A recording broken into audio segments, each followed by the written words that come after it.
Bali, ito yung papakain namin sa mga delivery riders. Maghahanap kami ng mga rider na mga naghahanap buhay, nagsusumika para sa pamilya nila. Ito, bibigay namin sa kanila to para pakain sa kanila. Sa mga riders dyan, maghintay kayo, ikot kami, titignan namin kung sino yung pinakamaraming rider para may pakain namin tong Porky's 11 Lechon House. Blessed afternoon mga ka-Porky's. Ngayon, naghahanap kami ni Boss Geng ng mga delivery rider.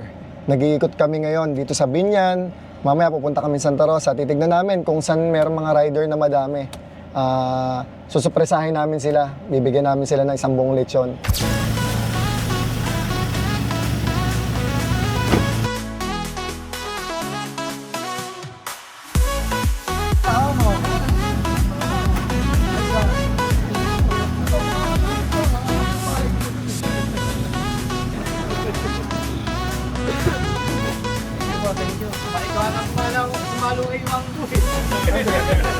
Tulog yan.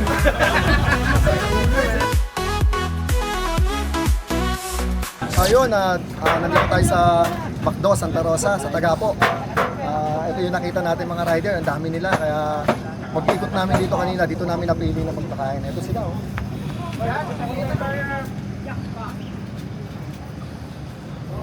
Sana nagustuhan nila yung konting pasalubong namin sa kanila. Yan lang, maraming salamat sa mga kapatid natin, sa mga rider na nagsusumikap para sa pamilya nila. Pray tayo. Lord, hallelujah Jesus, pinapupurihan ka namin, pinasasalamatan, pinatakila ka namin sa buhay namin, Panginoon.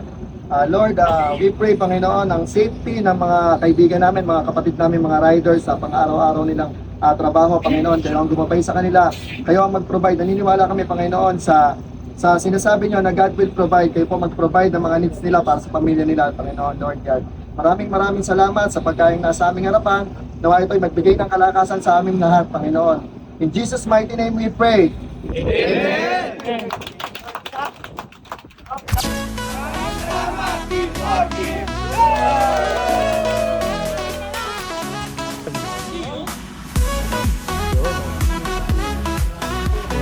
Tapos ko sa mga nakakain, boss.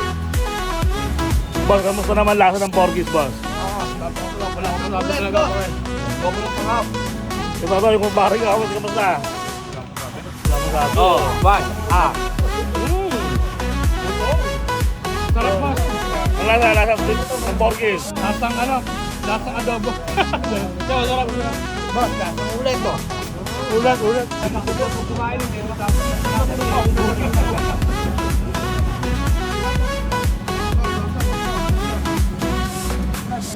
Ito, pare, tikman mo to. Shoot naman ni boss niya yan. Malutong ba?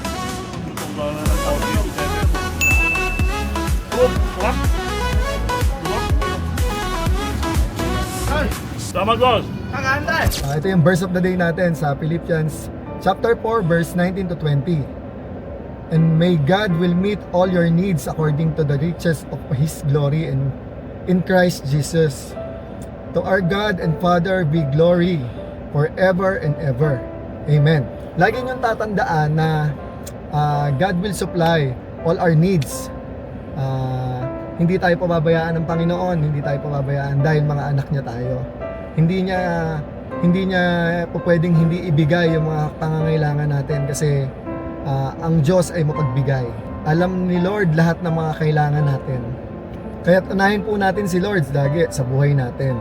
Saludo po ako sa mga kapatid natin mga riders na lumalaban ng patas. Huwag niyo pong kalimutan, please follow and share, like and share our page, Porky's 11 Lechon House at saka ang Team Porky's. At nagpapasalamat din pala kami sa mga walang sawang sumusuporta sa Porky's 11 Lechon House, sa aming mga customers na laging umu-order sa amin. Nagiging channel of blessings din sila ng Panginoon. Ginagamit din sila ng Panginoon para makapag-share din kami ng blessings sa iba.